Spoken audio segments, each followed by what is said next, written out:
تو یہ اپنی مرضی ہے. اگر کمرے میں حبس ہو رہا ہے گھر میں اور اس طرح دروازے کھڑکیاں کھولنے سے وہ حبس دور ہو جائے گا اور تازہ ہوا آئے گی تو یہ صحت کے لیے نفع بخش ہے. تو اس طرح کے معاملات میں تو کھڑکی دروازے کھول سکتے ہیں اور یہ جب چاہیں کھول لیں. اس کا خاص مغرب سے کوئی تعلق نہیں ہے. ٹھیک ہے. اور مجھ سے اگلا سوال جو تھا کہ ٹیچر کو ایٹیٹیوڈ دکھا رہے ہیں, ٹیچر ڈانٹتا ہے, کسی بات پہ سرزنش کرتا ہے اور جو ہے نا وہ پنشمنٹ دیتا ہے. تو بعض طلباء ہوتے ہیں, چھوٹی کلاس کے تو بچے شاید نہ ہوتے ہوں, لیکن تھوڑی بڑے سے جو بچے ہونے لگتے ہیں, لڑک پر میں داخل ہونے لگتے ہیں, وہ بعض اوقات ناراضگی کا اظہار کرتے ہیں اور اس بات کا اظہار کرتے ہیں کہ جی آپ اچھا نہیں کر رہے ہمارے ساتھ. اس میں دیکھیں استاد کے انداز پہ بھی ڈیپینڈ کرے گا کہ ایک طالب علم اگر وہ سبق یاد نہیں کرتا یا جو بھی اس سے شکایت ایک استاد کو ہے تو استاد اس کے ساتھ انداز کون سا اختیار کرتا ہے. ٹھیک ہے. اب جتنی وہ سزا کا یا عتاب کا وہ حقدار تھا اس غلطی پر, اگر اس سے زیادہ انداز اختیار کرے گا استاد تو پھر یہ نفرت پیدا ہونے کا ایک ذریعہ بنتا ہے. تو استاذ کے لیے بھی یہی ہے, ٹیچر کے لیے بھی یہی ہے کہ پیار محبت کے ذریعے جتنا اپنے طلباء کو تعلیم کا سلسلہ رکھے گا تو عام طور پہ دیکھا یہ گیا ہے کہ ایسے استاد کی طرف طلباء زیادہ مائل ہوتے ہیں اور اس کی باتیں زیادہ سنتے ہیں, اس کے کہے ہوئے کی لاج رکھتے ہوئے جیسا وہ چاہتا ہے اس طرح بننے کی بھی کوشش کرتے ہیں. ایک استاد کے لیے نرم دل ہونا اور مشفق ہونا ضروری ہے, رحم دل ہونا ضروری ہے. اگر وہ ظالم جابرانہ انداز اختیار کرے گا تو پھر جو سوال میں ایک طالب علم کی کیفیت آپ بیان کر رہے ہیں نا, تو اس طرح کی کیفیت اناد والی اور دشمنی والی باہر نکلے تو دیکھتا ہوں. تو اس طرح کی چیزیں میں یہ بدلہ لینے کے مختلف مواقع تلاش کرنا, یہ تو ہمارے معاشرے میں استاد کے ساتھ کیا کچھ ہو جاتا ہے یہ کسی پہ ڈھکا چھپا نہیں ہے. تو بہرحال استاد کو بھی چاہیے کہ نرم گفتگو احسن کلام کرے گا.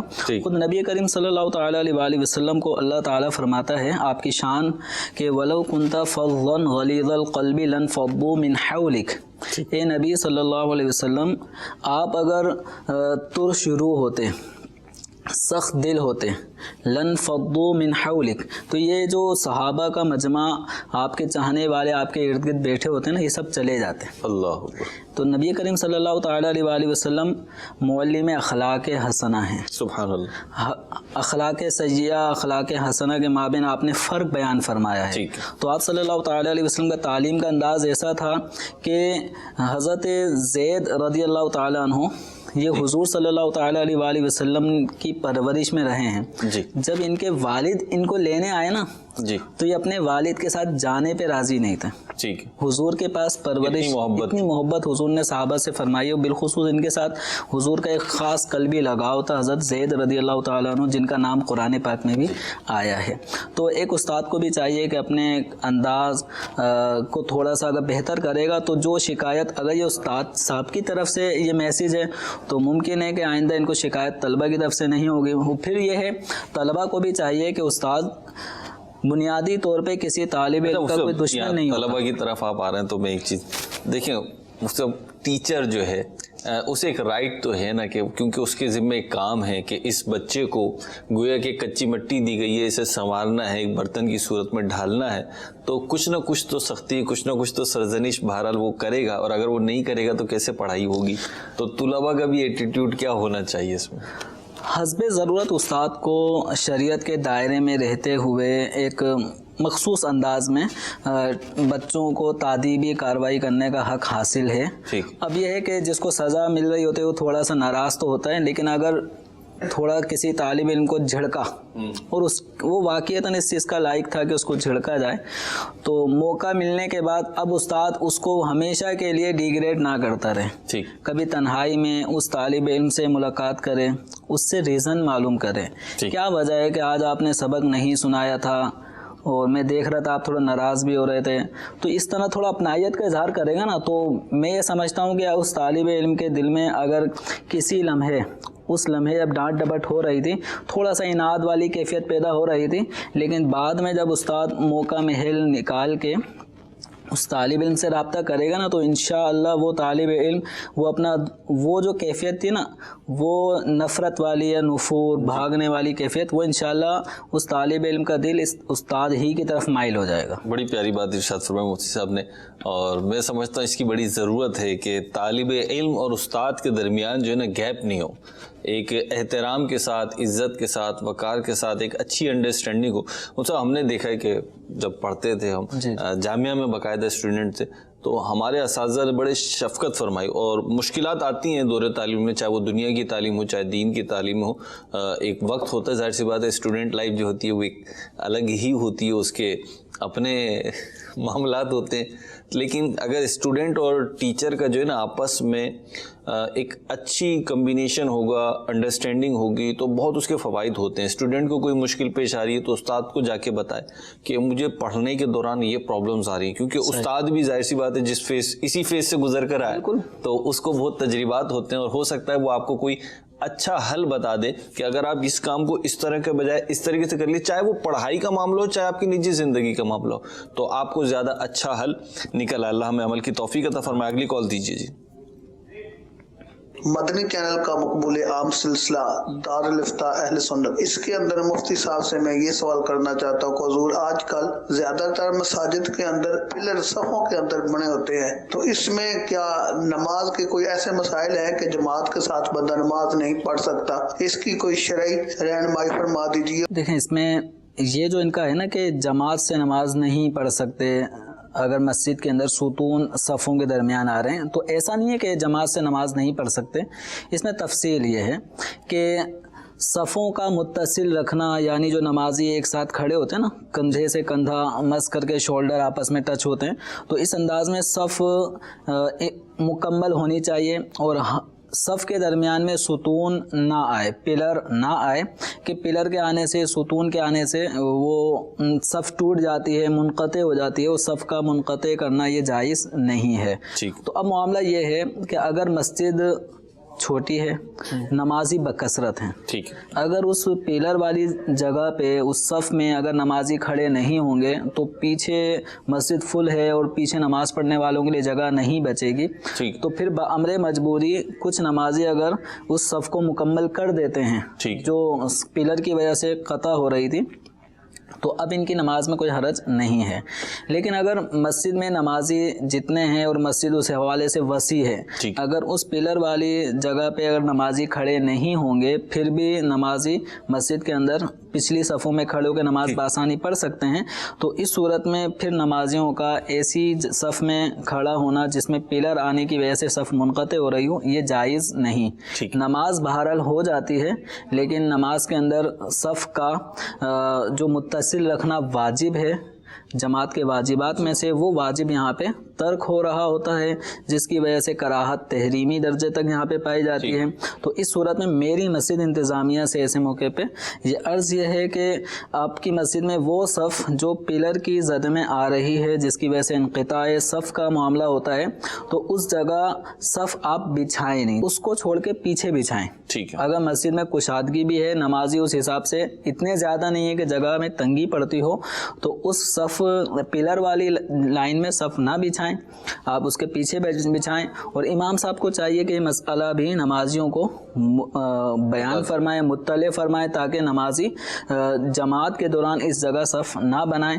ہاں جمعہ یا عیدین جس میں نمازی زیادہ ہیں تو بامر مجبوری اس صورت میں انقطاع صف ہونے پر بھی کوئی کراہت کا حکم نہیں لگے گا. اچھا, بعض لوگ ایسی جگہوں پہ نابالغ بچوں کو کھڑا کر دیتے ہیں, تھوڑے سمجھدار بچے ہوں یا نہ سمجھ ہوں, اپنے ساتھ لے کر آئیں, تو بجائے صف کے وہ پیچھے وہ کھڑے ہوئے, والد کھڑے ہوئے, وہ بچوں کو آگے کھڑا کر دیتے ہیں, یہ درست ہے؟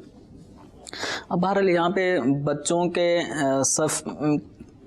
صف سب سے آخر میں بنانے کا حکم شریعت مطہرہ نے دیا ہے. اب یہ ہے کہ بچوں کا وہ حکم نہیں ہے جو مردوں کے لیے ہے, تو یہ جو کراہت تحریمی کی جو مخصوص صورت بیان کی صف میں انقطاع کی صورت میں, وہ مردوں کے لیے ہے. ٹھیک ہے. وہ فنائے مسجد میں ہمارے پاس تحریری سوال ہے کہ فنائے مسجد میں جوتے پہن کر چل سکتے ہیں؟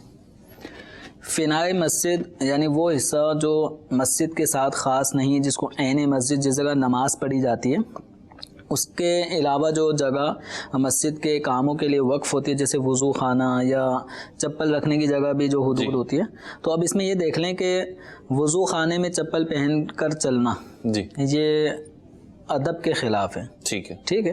اور پھر دوسرا یہ کہ چپلوں میں مختلف قسم کی ناپاکی نہ صحیح تو گندگی مٹی گرد غبار لگا ہوتا ہے، تو اگر چپل پہن کر وضو خانے میں چلیں گے تو ناپاکی کا بھی خدشہ ہے، ناپاکی نہ صحیح تو گندگی کا تو بہرحال معاملہ نظر آتا ہے. تو اس صورت میں اس کی اجازت نہیں دی جائے گی کہ اس میں پھر بہت سارے وسوسے لوگوں کے جنم لے سکتے ہیں. تو وضو تو طہارت حاصل کرنے کی جگہ ہے، وہاں سے لوگ وسوسے لے کے اٹھیں وہ پھر الگ مسائل ہوں.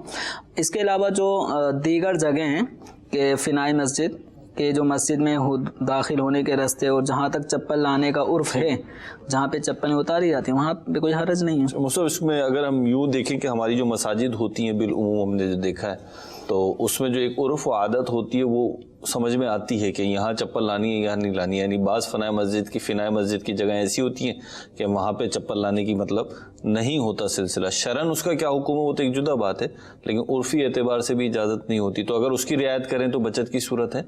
اصل میں یہ چپل کا جہاں تک معاملہ ہے نا، مسجد کی حدود میں چپل کہاں لانی ہے کہاں نہیں لانی، تو یہ معاملہ ہے عرف پہ ڈیپینڈ کرتا ہے. تو جس مقام پر جس حصے پر چپل کا پہننا عرف کے خلاف اور ادب کے خلاف یا اس کو یعنی کیسا آدمی ہے مہذب طریقہ کے خلاف چل رہا ہے، یہاں چپل نہیں پہنی جاتی، تو آدمی کو چاہیے کہ وہاں پہ چپل نہ پہنے. مثال کے طور پہ گھر کے کچھ کمرے ایسے ہوتے ہیں کہ جہاں پہ آپ چپل نہیں پہن کے جا سکتے، کبھی پہن کے جائیں تو والدہ کی ڈانٹ سننے کو ملے.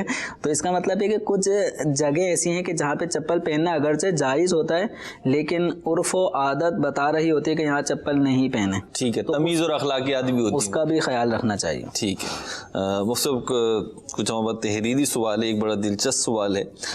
ہمارے گھریلو جو صنعتیں ہوتی ہیں وہ بھی کافی ڈیولپ ہو رہی ہیں، ہمارے پاکستان میں بھی ڈیولپ ہو رہی ہیں.